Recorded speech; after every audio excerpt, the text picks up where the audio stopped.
Salut à toutes et à toutes, Eve Bocara sur Studio Kalita, qu'on peut retrouver sur studiokalita.com, et bienvenue dans notre tour du web numéro 4.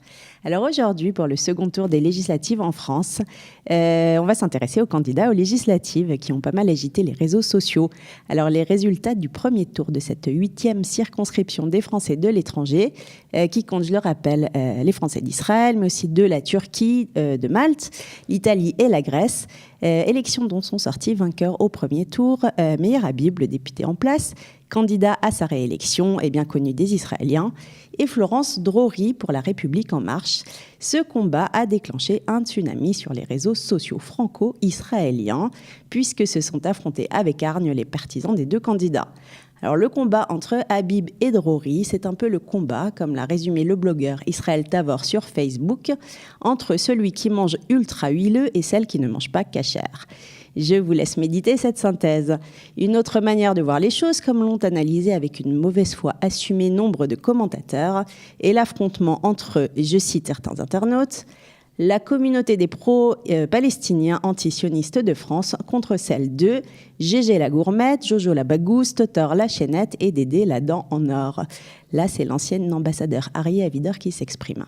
On peut citer à l'infini les trouvailles de la toile pour qualifier ces deux candidats, trouvailles qui atteignent, disons-le clairement, un niveau de violence assez inouï, notamment chez les partisans de Meir Habib, pour qui se revendiquer de gauche et être soutenu par Charles Anderlin semble passible de la peine de mort, mais aussi dans la communauté ashkénaze plus intellectuelle, où Habib représenterait le summum de la vulgarité. Ceci en dit assez long sur l'évolution de la société israélienne, mais ceci est un autre sujet. J'ai même trouvé chez un amateur de Molière une comparaison des deux candidats avec Trissotin et Armande des femmes savantes, comparaison qu'on saluera pour sa nuance poétique, joli lapsus poétique dans ce monde de brutes, quoique. Disons plus simplement et beaucoup moins méchamment que vont s'affronter le candidat de Macron contre celui de Bibi, ce qui est en termes de logique assez étrange.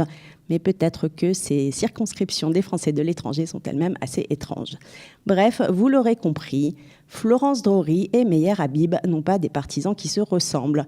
À gauche, une femme de gauche, qu'on pourrait presque qualifier d'ashkénaze, et à droite, le roi des séfarades. Sur la très active page Facebook du candidat, on peut par exemple l'entendre jouer la sérénade de Yerushalayim sur la place centrale de Netanya, le fameux Kikar, où ses admirateurs énamourés se sont réunis. On écoute.